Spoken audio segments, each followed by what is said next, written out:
Adanna had known hardship from her first breath.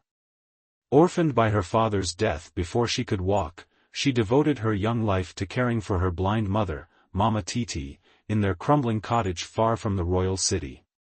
Each day brought the same struggle, finding enough food, patching leaky roofs, and ensuring her mother's comfort despite their poverty. When news spread that the royal palace sought new servants, Adanna saw her opportunity. Though torn at leaving her mother alone, necessity drove her forward. "Go, my child," Mama Titi had said, her unseeing eyes somehow still filled with wisdom. "Your hands were made for greater things than this small cottage." The palace overwhelmed Adanna with its opulence, marble halls that stretched like frozen rivers, tapestries that captured stories in thread, and food enough to feed her village for months. She worked tirelessly, sending half her wages home to Mama Titi, while learning the invisible rhythms that kept the royal household functioning. She might have remained invisible herself, if not for the garden. Assigned to tend the royal flowers, Adanna sang softly to the plants as she had once sung to comfort her mother.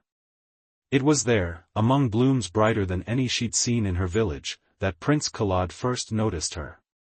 "That song," he said, startling her from her work. "I've never heard anything like it." Adanna dropped into a deep curtsy, heart hammering. "Forgive me, Your Highness. I didn't mean to disturb you." "Disturb?" The prince laughed, the sound warm like summer rain. "You've enchanted the entire garden. The flowers stand taller when you sing." From that day, Prince Kolade found reasons to visit the garden. Their conversations began hesitantly, his questions about the flowers, her deferential answers, but soon grew into something more genuine. He asked about her mother, about her village, and listened with genuine interest that bewildered Adanna. "Most here look through me, not at me," she admitted one afternoon. The prince's face darkened. Then they missed the most interesting person in the palace. Such words were dangerous. Adanna knew this as surely as she knew the changing seasons. 3 other servants, Lola, Bintu, and Folami, had noticed the prince's attention. Each had arrived at the palace years before Adanna, each had secretly hoped to catch the prince's eye, and each now watched her with growing resentment. "She must be using love potions," Lola whispered as they prepared the evening meal. "A village girl with no education, no family connections? Perhaps she tells him stories of her poor blind mother to earn his pity," suggested Bintu, cutting vegetables with unusual force. Folami, the eldest and most cunning, simply watched. "The king would never allow his only son to be distracted by a servant," she finally said. "Perhaps someone should inform His Majesty of this inappropriate friendship."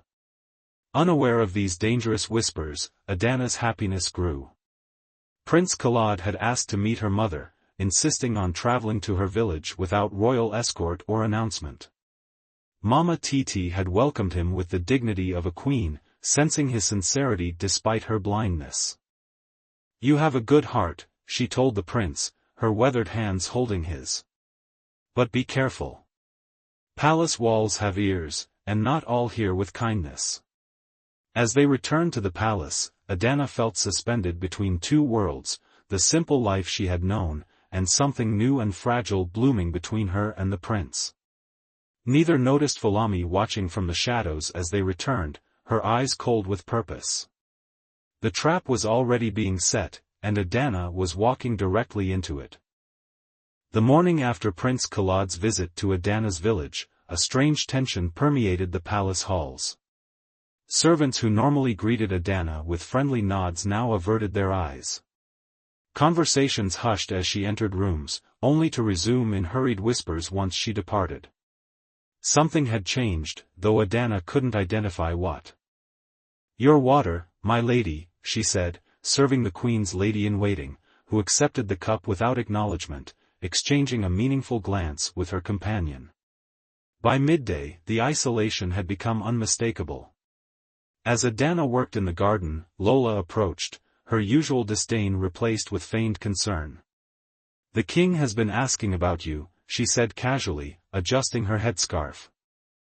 Strange, isn't it? For the king to notice someone like us? Adanna's hands trembled slightly as she pruned a rosebush. Why would His Majesty ask about me? Lola shrugged, eyes glinting. Perhaps because his son disappeared yesterday afternoon, returning after dark with a certain maid. She leaned closer. Did you truly take the prince to see your blind mother? To show him your humble beginnings and win his sympathy? Heat rushed to Adanna's face. The prince asked to meet her. I couldn't refuse a royal command. Of course not, Lola said smoothly. Just as you couldn't refuse when he asked you to prepare those special teas for him? The ones with strange herbs from your village? What? I've never. Falami saw you gathering herbs in the eastern garden at dawn. The same garden where mystical plants are grown for royal medicines. Lola's voice dropped to a theatrical whisper. The same herbs used in love potions. Adanna stepped back, stunned. That's not true. I was collecting mint for the kitchen, as chef ordered. But Lola had already turned away, mission accomplished. The poisonous seeds of rumor had been planted. Meanwhile, in the king's private chambers, Falami knelt before King Adebayo, her expression solemn. I speak only out of duty to your majesty and concern for the crown prince, she said. This servant girl, Adanna, has been using forbidden arts to enchant Prince Kolade. The king's face remained impassive, though his eyes narrowed. Serious accusations require serious evidence. Indeed, your majesty. I've witnessed her gathering mystical herbs at unusual hours. Others have heard her singing strange incantations while working alone. But most concerning. Falami reached into her pocket, producing a small cloth pouch. I found this hidden among her belongings. King Adebayo examined the pouch containing dried herbs, bones, and strange symbols drawn on parchment, all planted by Falami herself. Most damning, Falami continued, is that the prince now visits her mother's cottage, a known healer in their village with a reputation for second sight despite her blindness. The king's expression darkened. You've done well to bring this to my attention. That evening, as Adanna finished her duties, a royal guard approached. The king requests your presence, he announced, his tone leaving no room for refusal. As she was escorted through unfamiliar corridors, Adanna's apprehension grew. They arrived at a small, windowless room where King Adebayo waited, his expression severe. Behind him stood the royal advisor, Falami, and the other accusers. Adanna of East Village, the king began, his voice cold. You stand accused of practicing forbidden arts within palace walls and attempting to bewitch my son, the crown prince. Adanna fell to her knees. Your Majesty, I've done no such thing. I would never. Silence. The king's voice echoed against stone walls. Evidence has been found, witnesses have spoken. You've used your position to get close to the prince, to poison his mind against suitable royal matches. Father, this is madness. Prince Kolade burst into the room, having heard of Adanna's summons. Adanna is innocent of these absurd charges. The king turned to his son. Your defense of her only confirms how deeply her spells have affected you. Guards, take the prince to his chambers. He is not to leave until I decree otherwise. As Prince Kolade was forcibly removed, his protests echoing down the corridor, King Adebayo faced Adanna again. Tomorrow, you will face the royal court's judgment. Until then, you will remain confined. Guards dragged Adanna to a dark cell beneath the palace. As the heavy door closed behind her, she collapsed onto the damp stone floor, terror gripping her heart. Through the small window in her cell door, she glimpsed Falami's satisfied smile before darkness engulfed her. Above, in his locked chambers, Prince Kolade paced frantically, knowing that dawn would bring a judgment already determined.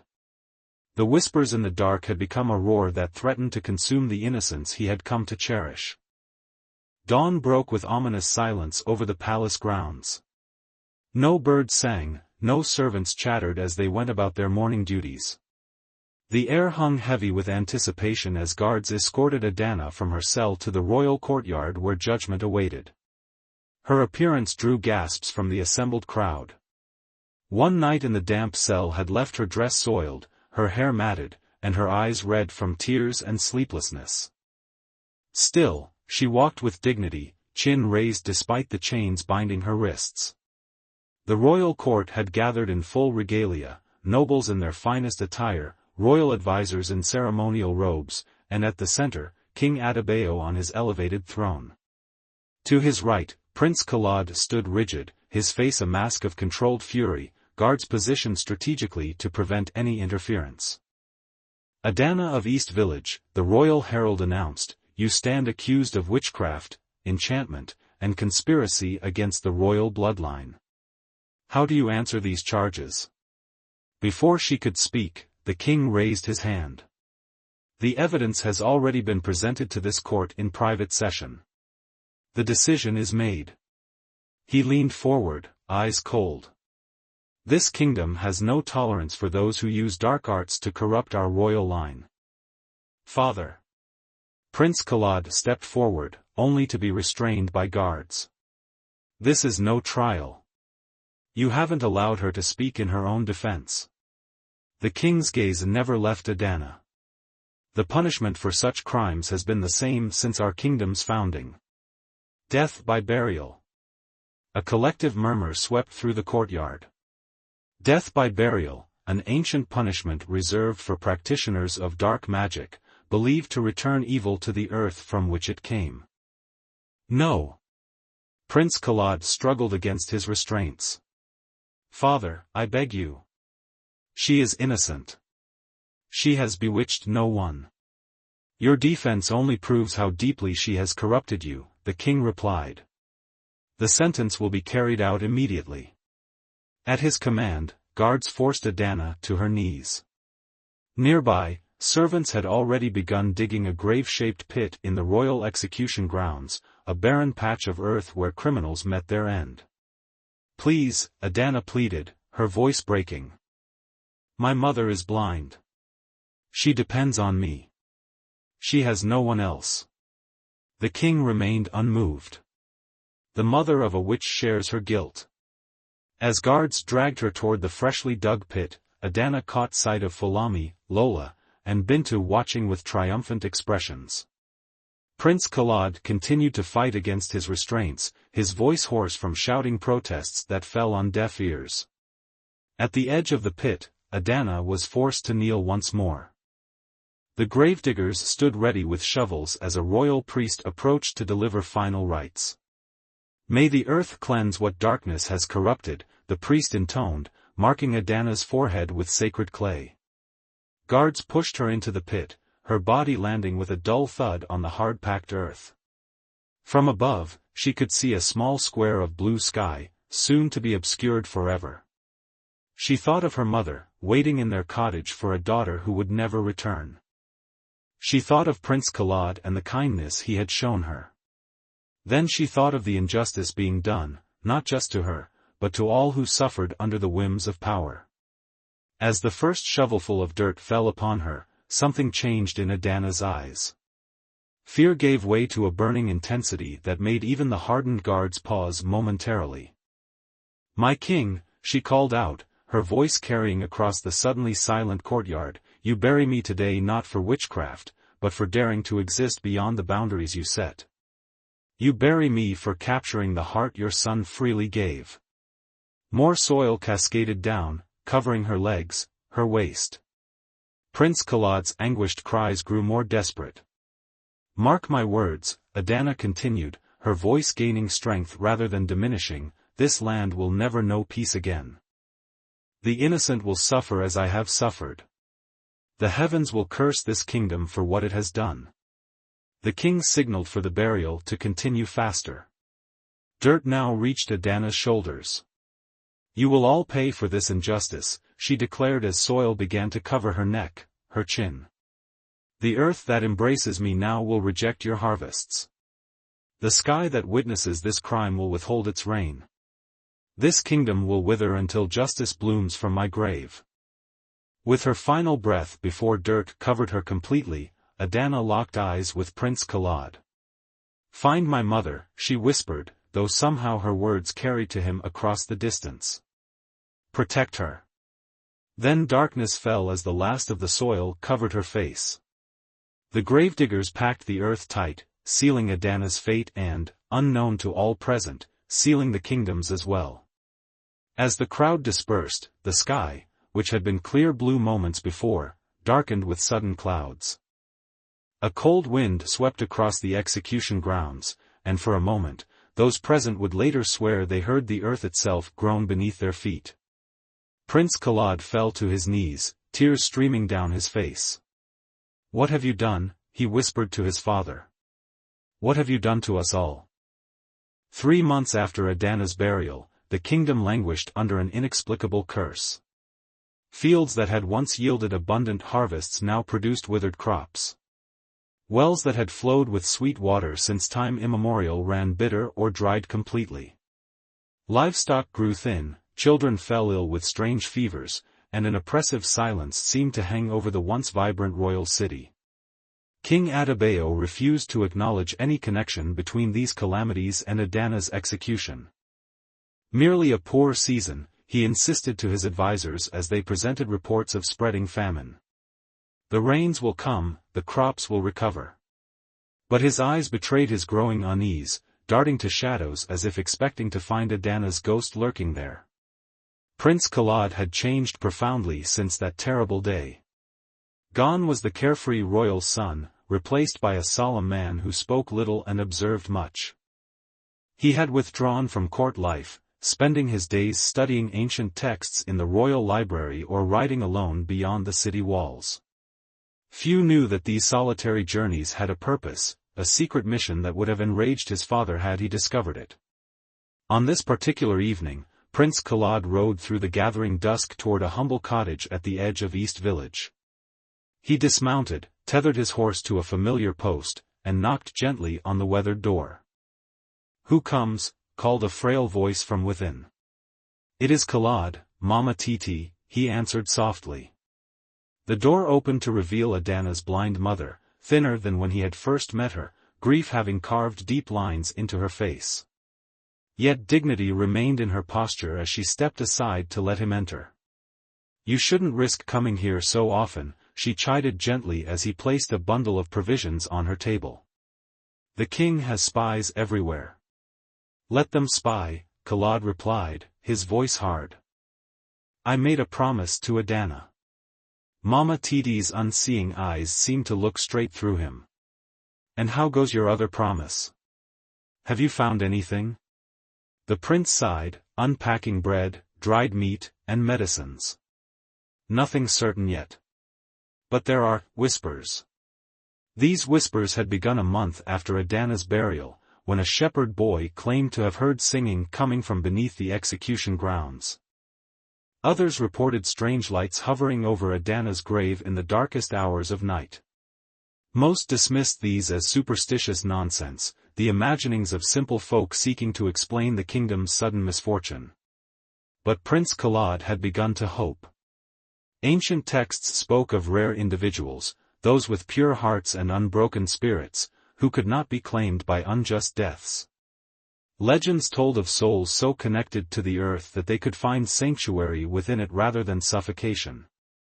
"The palace servants who plotted against her grow fearful," Kolade told Mama Titi. "Falami wakes screaming each night, claiming soil fills her mouth. Lola's hands have developed a tremor that prevents her from performing her duties. Bintu sees Adanna's face reflected in every pool of water." Mama Titi nodded slowly. "Guilt works its own magic." She reached for the prince's hand, finding it unerringly despite her blindness. "But vengeance is not what my daughter would want. Justice, yes. Truth, always. But not vengeance." "How can you say that after what they did to her?" Kolade demanded, grief sharpening his words. "Because I know my daughter still lives," Mama Titi said simply. Kolade froze. What do you mean? The blind woman tapped her chest. A mother knows. The bond between us hasn't broken. If she had truly died that day, I would have felt it here. Later, as Prince Kolade rode back toward the palace under a moonless sky, he pondered Mama Titi's certainty. Was it merely a mother's desperate hope, or something more? He diverted his path toward the execution grounds, a place he had avoided since that terrible day. Standing over what should have been Adanna's grave, he noticed something extraordinary. A small, white flower had bloomed directly over where her heart would be buried. A flower unlike any he had seen before, its petals luminescent in the darkness, giving off a soft glow that illuminated the otherwise barren ground. As he knelt to examine it, he felt a faint vibration beneath his knees. Pressing his ear to the ground, his heart nearly stopped, for deep below, almost imperceptible but unmistakably real, came the soft melody of Adanna's garden song. In the palace, King Adebayo startled awake from a nightmare, his sheets soaked with sweat. In his dream, the execution grounds had split open, and from the earth emerged not just Adanna, but 1,000 others, all victims of injustice, their voices united in a terrible chorus that shook the very foundations of his kingdom. The curse was no longer silent. Something was stirring beneath the earth, preparing to break free. Prince Kolade worked with frantic determination through the night, his hands blistered and bleeding as he dug at the earth covering Adanna's grave. The luminescent flower had been his beacon, its ghostly light guiding his desperate excavation. Guards patrolled nearby, but the execution grounds had been largely abandoned since the kingdom's troubles began. Most believed the area cursed and avoided it entirely. Adanna, he whispered repeatedly, like a prayer, as his shovel struck something unexpected, not the body he had dreaded finding, but stone. Clearing away more soil revealed a narrow crevice, a natural fault in the bedrock that should not have been there. Kolade lowered himself into the opening, following a faint blue glow that pulsed from deep within the earth. The narrow passage eventually opened into a breathtaking underground cavern. Crystal formations lined the walls, emanating soft light that reflected off a clear pool at the center. And there, beside the waters, sat Adanna. She was changed, her simple servant's dress replaced by garments that seemed woven from the earth itself, her skin bearing intricate patterns like roots spreading across fertile soil. Yet her eyes, when they met his, remained unmistakably hers. "You found me," she said simply, her voice echoing strangely in the cavern. Kolade fell to his knees. "How? Everyone believed you dead." Adanna smiled, touching the pool's surface. Ripples spread, forming images, the moment of her burial, the earth somehow shifting around her rather than suffocating her, drawing her down into hidden chambers where ancient magic slumbered. "This place has existed since before your kingdom," she explained. "A sanctuary for those wrongfully condemned, accessible only to the innocent. The earth itself judged me worthy of salvation." During her months beneath the surface, Adanna had communed with the ancient powers of the land, spirits forgotten by the kingdom above but still potent, still watchful. They had shown her truths about the kingdom's past, about cycles of injustice that had persisted for generations. "The land suffers because it has been betrayed by those meant to steward it," she said. "Your father is only the latest in a line of rulers who take without giving back, who judge without wisdom, who silence the weak to maintain their power. Come back with me," Kolade pleaded. "Together we can make this right. My father grows weaker daily, the nobles talk of his failing health, his deteriorating mind. He sees your face in every shadow now." Adanna rose, suddenly regal in bearing. "I cannot simply return. The old order must end completely. If I emerge, it must be as a symbol of something new." By dawn, their plan was set. Prince Kolade returned to the palace, gathering loyal servants and guards who had grown disillusioned with the king's increasingly erratic rule. Among them was the royal physician, who confirmed what many had begun to suspect: King Adebayo was suffering from a wasting illness that clouded his judgment, perhaps brought on by guilt, perhaps by some deeper magic. As the sun reached its zenith, Prince Kolade led a procession to the execution grounds, bringing with him Mama Titi, whose blindness had never impeded her insight. The king, despite his weakness, insisted on accompanying them, driven by a compulsion he couldn't explain. Before the assembled crowd, the earth began to tremble. The spot where Adanna had been buried split open, and from the chasm rose not just Adanna but a flood of verdant growth, flowers, vines, and trees erupting from the once barren ground, transforming the execution site into a lush garden in mere moments. Adanna emerged at its center, transformed yet familiar, power radiating from her like heat from flame. At the sight of her, Falami, Lola, and Binta fell to their knees, confessing their deception before anyone could accuse them. "The earth has judged us all," Adanna announced, her voice carrying across the suddenly silent crowd.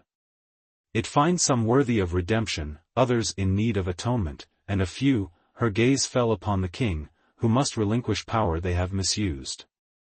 King Adebayo, confronted with the living embodiment of his greatest sin, collapsed to the ground. Whether from his illness or from shock, none could say. He would live, but his reign ended that day. Prince Kolade, with the support of the royal council, was proclaimed the new king. His first decree was unprecedented. He named Adanna his queen, not merely his consort but his equal in rule. Together, they would govern according to new principles, justice tempered with mercy, strength balanced with compassion, and power that served rather than dominated.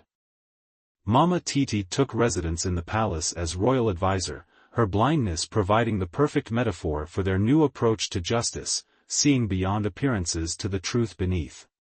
The kingdom's recovery began immediately. The day after Adanna's emergence, rain fell for the first time in months. Fields that had lain barren suddenly sprouted new growth. Wells ran clear again. The curse had lifted. Once a month thereafter, the royal couple would visit the execution grounds, now transformed into gardens of remembrance, to ensure that no monarch would forget the lesson learned there, that even the humblest servant might rise from the earth to become a queen, that injustice buried would eventually resurface, and that true power came not from domination but from communion with the land and its people. The story of the orphan queen spread throughout neighboring kingdoms, becoming legend. Children would sing of Adanna who died yet lived, who was buried but rose, who transformed a kingdom not through conquest but through the simple, unstoppable power of justice finally served.